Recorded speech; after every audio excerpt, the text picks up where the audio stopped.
আসসালামু আলাইকুম। আমি কবির অ্যাকাউন্টিং হোমের পক্ষ থেকে তোমাদেরকে স্বাগত জানাচ্ছি। আমি তোমাদের সামনে নবম দশম শ্রেণীর দশম অধ্যায়ের অনুশীলনীর 3 নম্বর অঙ্ক নিয়ে এখানে হাজির হয়েছি। আজকে এই অঙ্কটির মালিকানা সত্ত্ব এবং আর্থিক অবস্থার বিবরণীর সমাধান দেখানো হবে। এটা কিন্তু 2026 সালের যে হিসাব বিজ্ঞান বইটি দেওয়া হয়েছে সেই বইয়ের অনুশীলনীর 3 নম্বর অঙ্ক।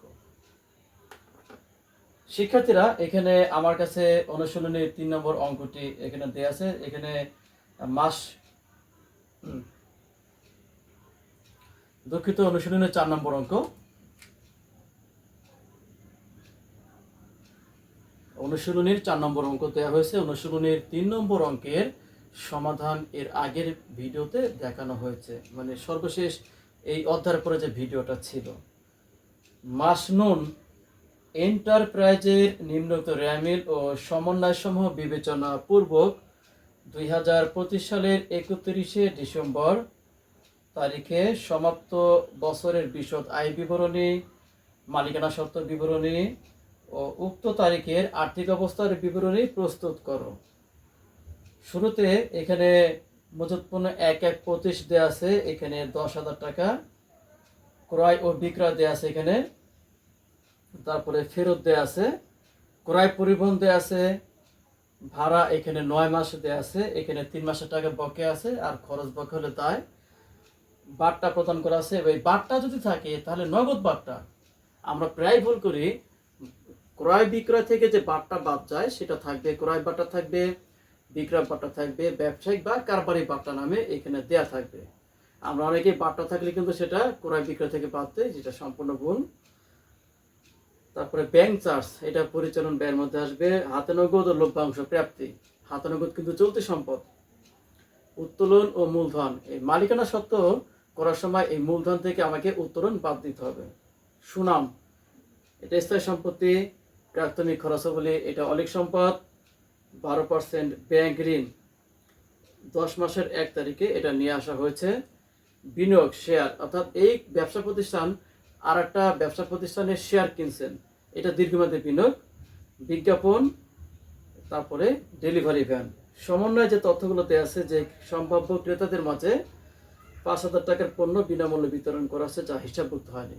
এই সমন্বয়ের কাজটি একবার ক্রয় থেকে বাদ যাবে আর একবার বিজ্ঞাপনের সাথে যোগ করতে হবে। অপরিশোধিত পরিবহন খরচ 3,000 টাকা, তার মানে বকেয়া এটা। প্রারম্ভিক মজুত পণ্যের মধ্যে মণিহারি অন্তর্ভুক্ত আছে 2,000 টাকা।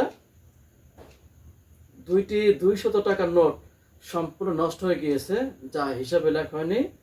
সমাপনী মজুত পণ্য এখানে 18,000 টাকা। শিক্ষার্থীরা, এখানে মালিকানা সত্ত্বের মধ্যে মোট 3টা লেনদেন আসবে। একটি হলো মূলধন, মূলধন থেকে আমাকে উত্তোলন বাদ দিতে হবে, এবং সর্বশেষ এখানে আমাদেরকে নিট মুনাফা যোগ করতে হবে।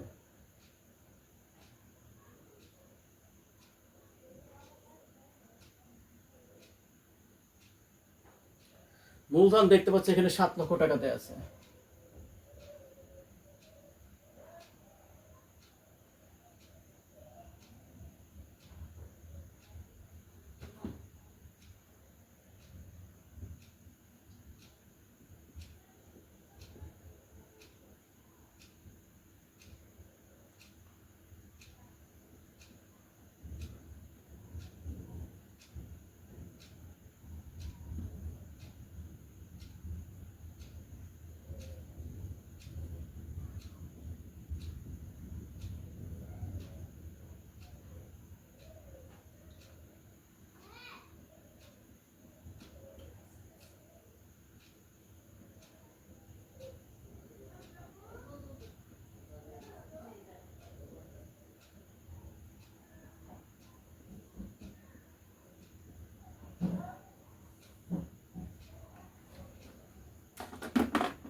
মালিকানা সত্ত্বে আমার এই 3টা কাজ করতে হবে। একটা, মূলধন থেকে আমরা উত্তোলন বাদ দিলাম এবং তার সাথে আমরা নিট মুনাফা যোগ করলাম। আমাদের কিন্তু মালিকানা সত্ত্বের সাথে কিন্তু আরো অনেক কাজ করতে হবে, যদি সেটা অঙ্কের মধ্যে থাকতো।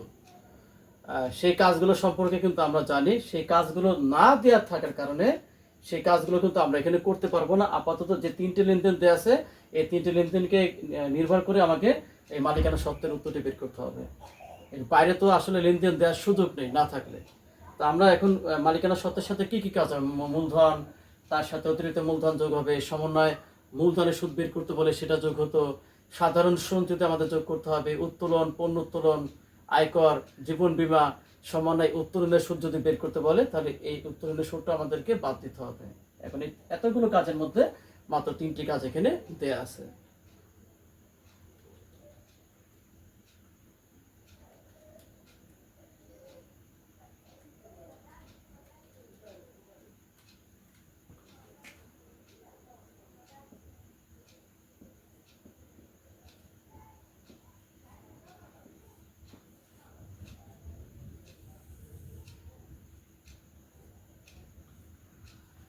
এখানে আমাদের মালিকানা সত্ত্বের যে উত্তরটি এসেছে 7,83,600, 7 লক্ষ বিয়োগ 27,000 যোগ 1,10,600,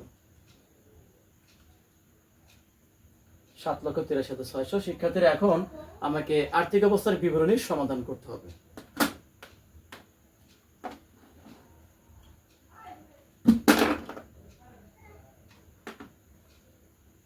আর্থিক অবস্থার বিবরণীর সর্বপ্রথম এখানে আসবে আমার স্থায়ী সম্পদ। এখানে দেখতে পাচ্ছি র্যামিলে আমাদের স্থায়ী সম্পদ আছে ডেলিভারি ভ্যান 2,50,000 টাকা, সুনাম এখানে আছে 4 লক্ষ টাকা। এই ডেলিভারি ভ্যান এবং সুনাম এই দুইটা বাদে কিন্তু আর কোনো স্থায়ী সম্পত্তি নেই।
তো এখানে আমার স্থায়ী সম্পত্তি টোটাল এখানে এসেছে 6,50,000 টাকা। দেখতে পাচ্ছ এখানে সুনাম 4 লক্ষ টাকাতে আছে এবং ডেলিভারি ভ্যান 2,50,000 টাকা। এরপরে যে কাজটি করতে হবে সেটা দীর্ঘমেয়াদী বিনিয়োগ, যার মধ্যে বিনিয়োগ আসে, সঞ্চয়পত্র আসে, ঋণ প্রদান বা প্রদত্ত ঋণ আসে। এছাড়া অন্য কোনো খাতে বিনিয়োগ করলে সেটাও কিন্তু এখানে আসবে। যেমন এখানে বিনিয়োগ, এখানে শেয়ার, অন্য কোম্পানি তিনি শেয়ার কিনছেন, অন্য কোম্পানির শেয়ার, ডিবেঞ্চার, বন্ড যদি কখনো ক্রয় করা হয় এটা আমাদের দীর্ঘমেয়াদী বিনিয়োগের মধ্যে কিন্তু আসবে।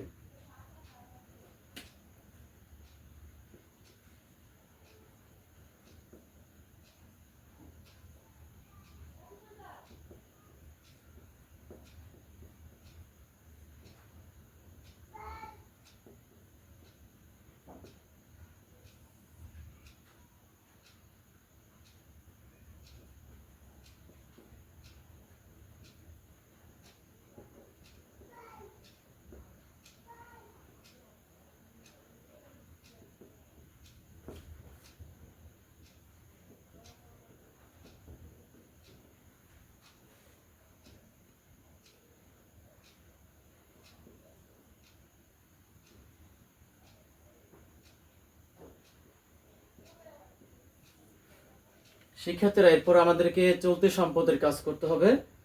এই দীর্ঘমেয়াদী বিনিয়োগ এটার পরে কিন্তু কোনো সুদ আমাকে বের করতে বলে নাই। যদি এটার পরে কোনো সুদ এখানে বের করতে বলতো তাহলে সেই সুদের টাকা একবার আসতো অন্যান্য আয়ের মধ্যে, আর একবার বকেয়া হিসেবে আমাদেরকে চলতি সম্পদের মধ্যে অন্তর্ভুক্ত করতে হবে। এখন যেহেতু নেই তো আমাকে দেখতে হবে আর কি কি চলতি সম্পদ এখানে আছে। আমরা দেখতে পাচ্ছি এখানে হাতে নগদ, এখানে হাতে নগদ দেওয়া আছে 8,000 টাকা।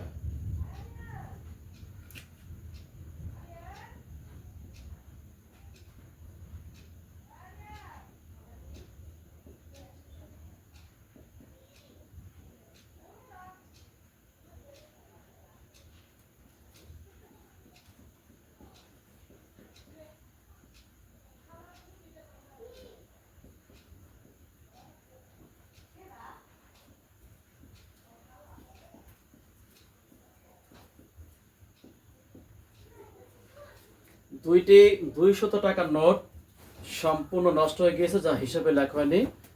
নোট নষ্ট হয়ে যাওয়া মানে টাকাটি নষ্ট হয়ে যায়, যেটা আর ব্যবহারযোগ্য নয়। এটা ক্ষতি হিসেবে এটাকে একবার অন্যান্য ব্যয়ের মধ্যে আমাকে দেখাতে হবে, এবং এই ক্ষতি হওয়ার ফলে আমার প্রতিষ্ঠানে নগদ টাকার পরিমাণটা কিন্তু কমে গিয়েছে, যার ফলে হাতে নগদ বা নগদ তহবিল থেকে এটা বাদ দিয়ে দেখাতে হবে।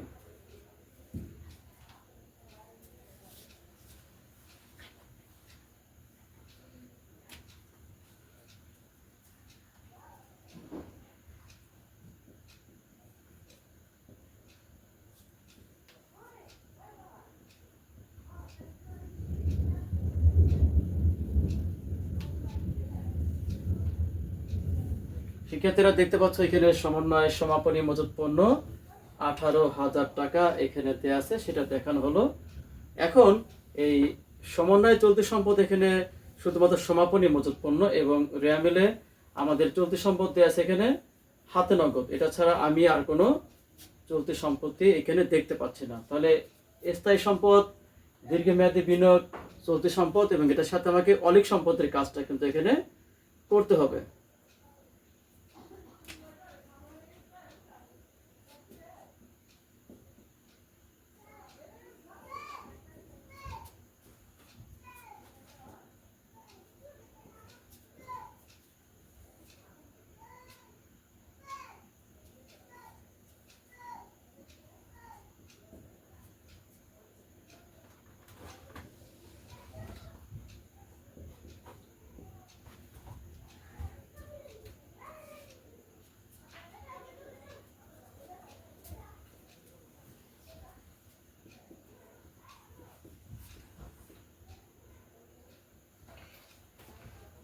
এখানে অলিক সম্পদ হিসেবে আমাদের এখানে দেওয়া আছে প্রাথমিক খরচাবলী।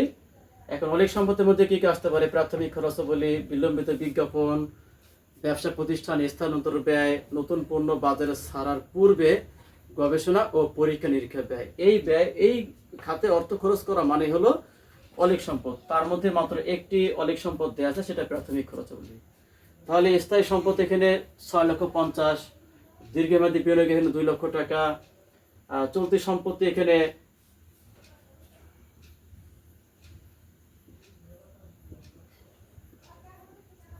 18 এবং 7 25,000, এখানে 600 টাকা, এবং অলিক সম্পদ এখানে 2 লক্ষ টাকা। এখন শিক্ষার্থীরা আমাদেরকে মালিকানা সত্ত্ব ও দায় সময়ের কাজটা এখানে করতে হবে।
শিক্ষার্থীরা মালিকানা সত্ত্ব ও দায় সময়ের মধ্যে আমাদেরকে মালিকানা সত্ত্ব যে টাকাটি 7,83,600 টাকা, যেটা আলাদা করে লিখে রেখেছিলাম, সেটা দেখানো হলো।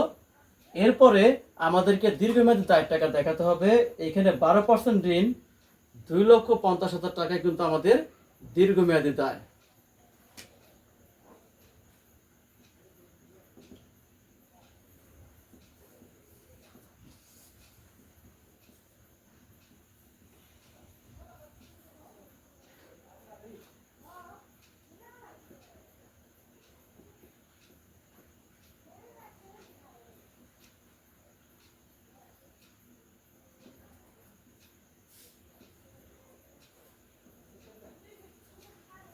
দীর্ঘমেয়াদী দায় দেখানোর পরে আমাদেরকে চলতি দায় দেখাতে হবে। এখানে চলতি দায় আমরা দেখতে পাচ্ছি আমাদের রেমিলে ভাড়া ছিল কিন্তু 9 মাস। ভাড়া 9 মাসের অর্থ হলো কি 3 মাসের ভাড়ার টাকা তখন দিতে পারে নাই প্রতিষ্ঠান, এই 3 মাসের টাকাটা বকেয়া হবে এবং খরচ বকেয়া হলে কিন্তু দায়।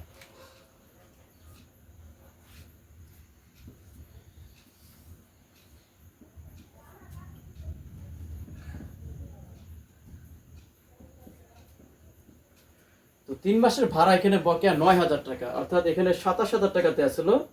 তাহলে 27,000-কে আমরা 9 দ্বারা ভাগ দিলে 3 9 27,000 এবং 3,000 টাকার সাথে যদি আমরা 3,000 টাকা গুণ দিই তাহলে আমাদের বকেয়া বেরোবে এখানে 9,000 টাকা। তারপরে এখানে দেখতে পাচ্ছি এই যে 12% ব্যাংক ঋণ, এই টাকাটা কিন্তু র্যামেলের ক্রেডিট দিকে ছিল, যার ফলে আমাকে কিন্তু 12% সুদ বের করতে হবে। এই সুদটা কিন্তু আসবে ডেবিট দিকে, টাকা ক্রেডিট দিকে, সুদ আসবে ডেবিট দিকে। তার মানে এটা হলো অন্যান্য ব্যয়। এবং দ্বিতীয় যে বিষয়টি সেটা হলো কি এই ঋণের সুদ, এটা কিন্তু এখনো প্রদান করা হয় নাই, এটা ভবিষ্যতে প্রদান করতে হবে। যেহেতু এটা এখনো প্রদান করা হয় নাই তাই এই সুদের টাকাকে আমার বকেয়া ধরতে হবে। তাহলে খরচ বকেয়া হলে কি হবে, দায় হবে। এর জন্য আমাকে এই বকেয়া ঋণের সুদের টাকা এখানে দেখাতে হবে।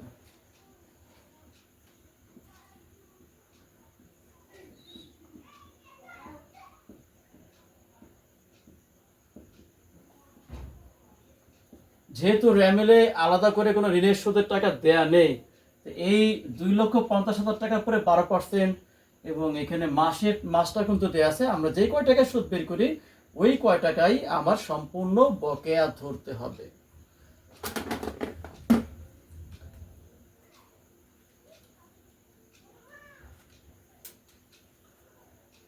$2,50,000 টাকার পরে 12% করার পর এখানে এসেছে 30,000 টাকা। এখন দেখতে হবে ঋণটা কিন্তু তিনি 10 মাসের 1 তারিখে নিয়ে আসছেন। তার মানে উনি কিন্তু 1 বছর ঋণের টাকাটা কিন্তু ব্যবহার করেন নাই। যে কয় মাস ব্যবহার করছেন ওই কয় মাসের সুদটাই আমাকে বের করতে হবে। 10 মাসের 1 তারিখে 10 11 12 ডিসেম্বর তার ক্লোজিং, তাহলে 3 মাসের টাকা তিনি এখানে সুদ হিসেবে দেখাতে হবে এবং এই 3 মাসের টাকাই আমাকে বকেয়া হিসেবে ধরতে হবে। তাহলে 30,000 ভাগ 12 গুণ 3, এখানে আমার বকেয়া ঋণের সুদ হিসেবে 7,500 টাকা অন্তর্ভুক্ত করতে হবে।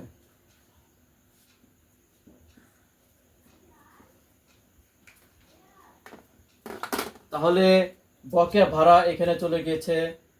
বকেয়া ঋণের সুদ সমন্বয় আরো একটি লেনদেন আছে অপরিশোধিত পরিবহন খরচ।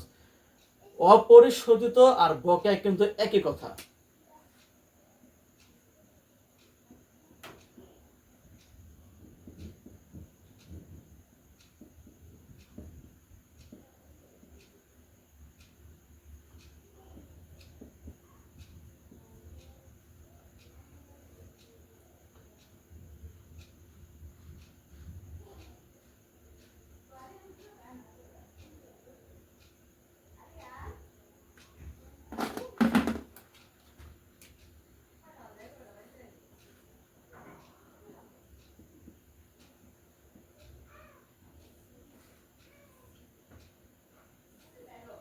আমাদের সম্পূর্ণ অঙ্কটি করা শেষ। আমাদের দেখতে হবে যে অঙ্কটির দুই পাশে এখানে মিলেছে কিনা।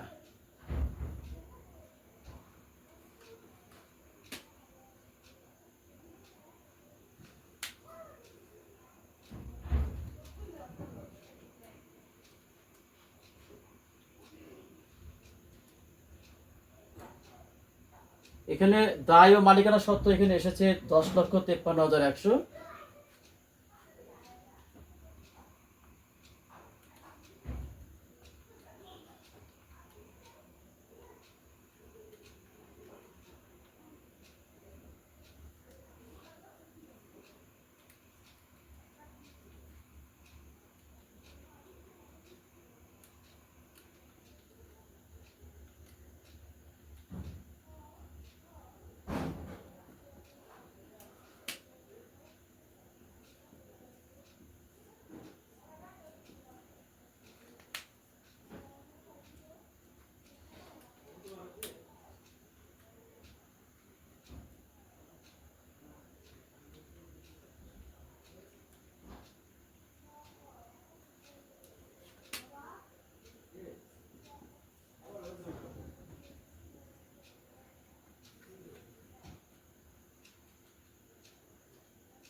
শিক্ষার্থীরা, আমাদের সম্পদের পাশে ঘাটতি এসেছে 22,500 টাকা।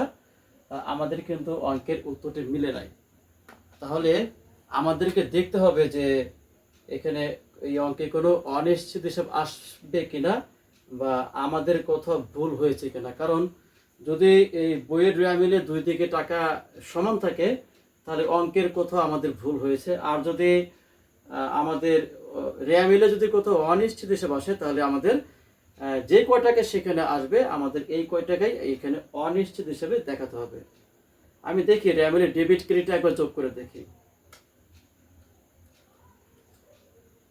10,000 যোগ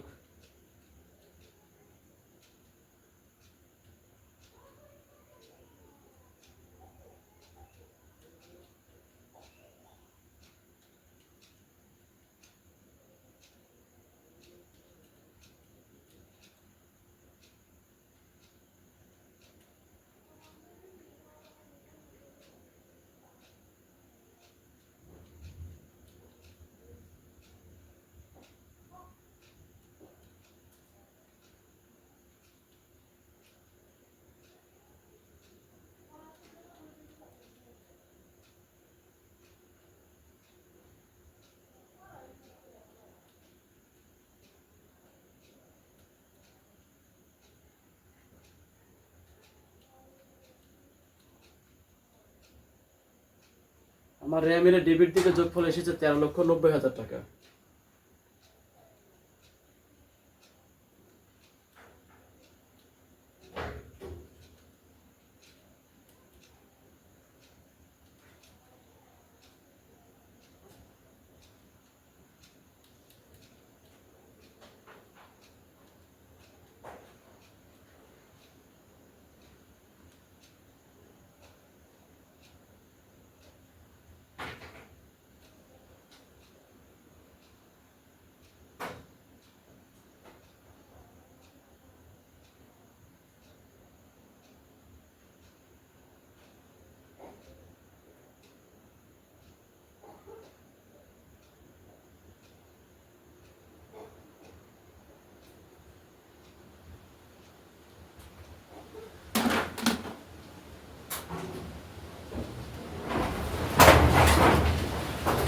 শিক্ষার্থীরা, আমাদের বইতে যে উত্তরটি দেওয়া ছিল 10,75,600, আমাদের এটা উত্তরের সাথে মিলে গিয়েছে।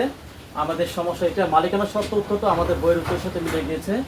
এখন আমাদের ঋণ এবং চলতি দায় এটার মধ্যে কোথাও সমস্যা আছে। ঋণ হলো আমাদের 2,50,000 টাকা, তাও আমাদের ঠিক আছে। তারপরে এখানে ভাড়া বকেয়া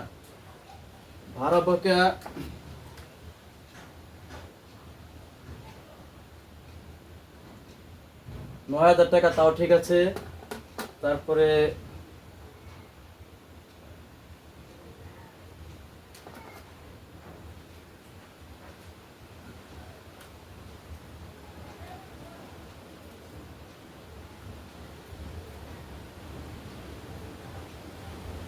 বকেয়া ঋণের সুদ আমাদের তাও ঠিক আছে 7,500।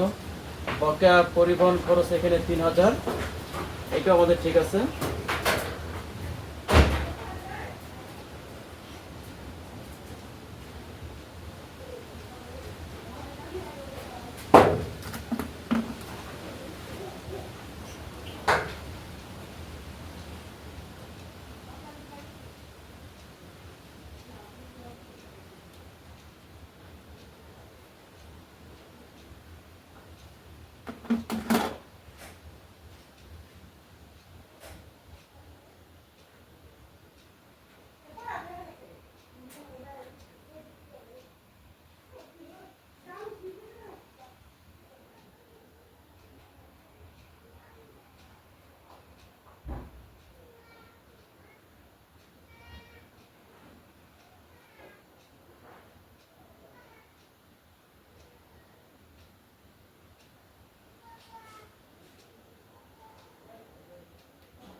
সেক্ষেত্রে দেখতে পাচ্ছি এখানে মালিকানা সত্ত্বের উত্তর দেওয়া আছে 7,83,600, আমাদের সেটা মিলেছে। এখানে মোট সম্পদ 10,75,600, সেটাও মিলেছে। এবং মোট দায় ও মালিকানা সত্ত্ব 10,75,600। আমাদের মূলত দায় ও মালিকানা সত্ত্বের পাশে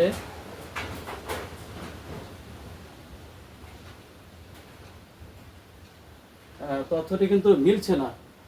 কোথায় ভুল আছে সেটা আমি অনেকবার চেষ্টা করেছি, সেই ভুলগুলো খুঁজে না পাওয়ার কারণে আমি আপাতত এখানে অনিশ্চিত হিসাব দিয়ে অঙ্কটি মিলিয়ে দিলাম।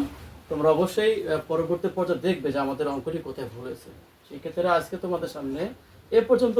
তোমরা সবাই ভালো থাকো। আল্লাহ হাফেজ।